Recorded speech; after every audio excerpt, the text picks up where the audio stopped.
into Miami en route here. They were calling our names from the minute we entered the terminal. So it was a race to gate 60. I didn't know that gate was so far. But we made it here safely, thank be to God.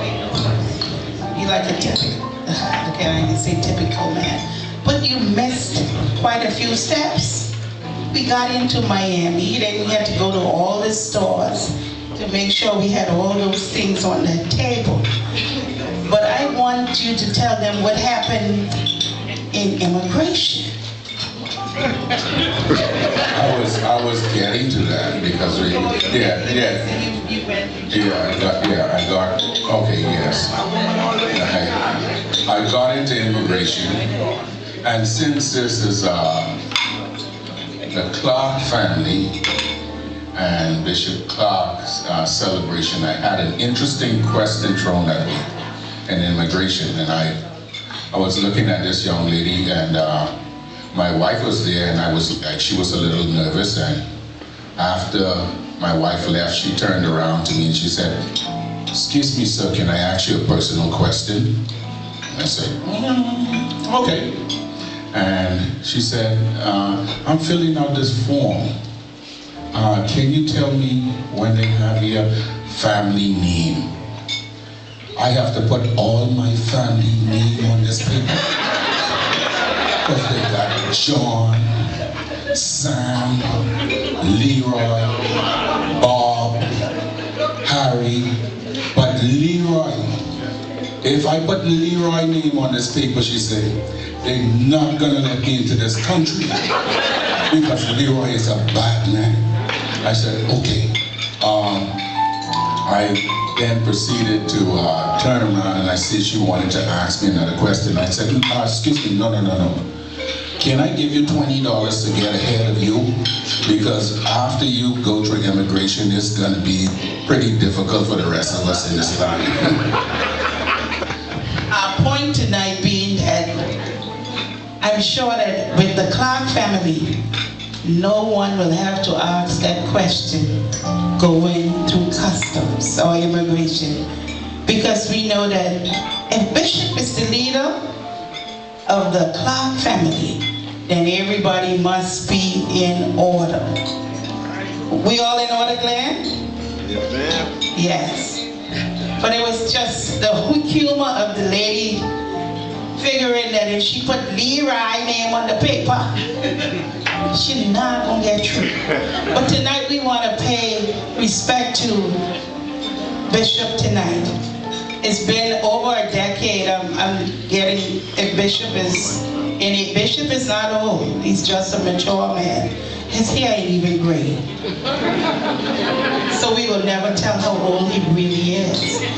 But it's over a decade since we met Bishop down in Turks and Caicos, and our relationship has blossomed, and it has been the same from the beginning.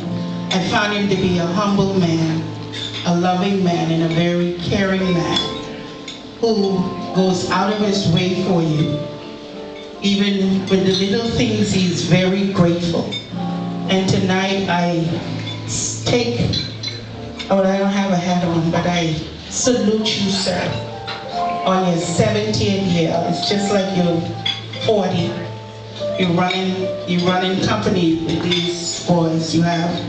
They better watch out. But I salute you tonight, sir, and I salute your wife, the woman on your side, who is also a very humble, loving, and caring person. Oh, you want to say your piece? Okay, come, Karen.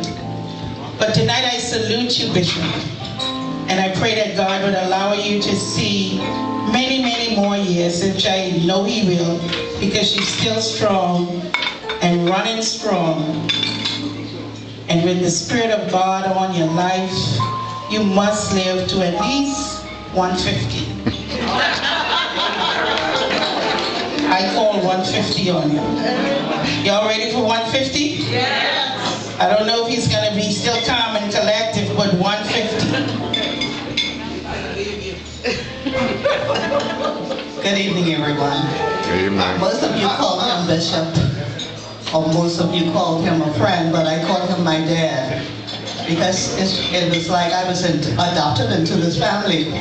About 20 years ago, myself and two of my friends from Turks and Caicos, we wanted to go to World House in Columbus, Ohio. We had no clue of where we were going. All we heard about this breakthrough conference in Ohio, and we wanted to go there. So we got into Chicago. As you know, most of you know Chicago, the weather is always bad. And we were stranded. There were flights that were delayed from morning. And my two friends and I, we sat under the desk, trying to figure out exactly when they're going to send us to Chicago. We had no hotel. We don't even know where we were going. Only thing we know, we wanted to get to World House. And there comes this man walking over here, sharp as ever. And he said to us, "Where are you from?" We're like, "We're from Turks and Caicos." And I think it started from there. And you know how that conversation goes, I'm from Blue Hills. So we were right at home. And the thing about it is, he didn't know us. He didn't know our families. He didn't know anything about us. But he took us like children because he had a group, I think about 40 people going to Columbus, Ohio. And he made sure that we got on the flight. He even asked the agents to let some of his people stay behind so that we would be able to get on the flight. And the thing about it is we never got to Columbus until the next day. And we had nowhere in Chicago to live. So you know the kind-hearted, generous bishop that he is. He paid for a hotel for the two of us to stay in Chicago. And when we went to Ohio, we had no hotel. So he made some of his people to move out of their rooms and bung up and gave us a room. The generosity of this man, I can go on and on and on and on and on. I remember when my mom was sick and they had to bring her to Nassau. Unfortunately, my mother died. The government sent her over here, but yet still they were not responsible for the embalmment and all of that and all of that. And there comes my superhero there. He paid for everything. He paid for the embalmment, he paid for everything. Many of you don't know, but he gives a lot and expecting absolutely nothing in return. And I remember when I was in Provo, when he came to Provo at one point, him and my mom, you know, Beverly Clarke, I call her mom. I just adopt myself in this family. Because where I was living, somebody wanted the apartment or somebody bought the apartment and I had absolutely nowhere to stay. My mom and dad don't know me. They don't know anything about me. I guess we just connected, eh? And my mom and dad were building a place on South Dock where they were supposed to have us a storage unit or a storage unit. They were supposed to do a storage unit. And they were building this little 20 by 20, I think it was, which was supposed to be the administration building. Because I had nowhere to live, my mom and dad finished that place and gave me and my daughter a place to live. 6 months free of rent. I